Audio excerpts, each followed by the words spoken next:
Problema ng wifi ng bayan Bindo guys, wifi ng bayan ay ayaw reading yung coins, piso, 5 at saka 10 saka 20. Hindi niya mari-reading.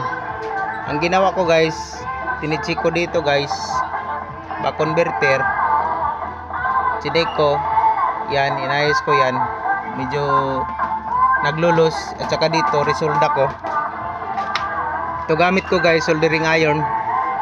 May problema sa back converter, step down, at saka dito guys,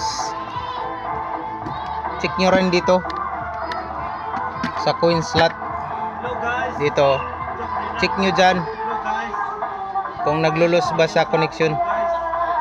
Kaya okay naman ngayon guys, okay na to, solved na po.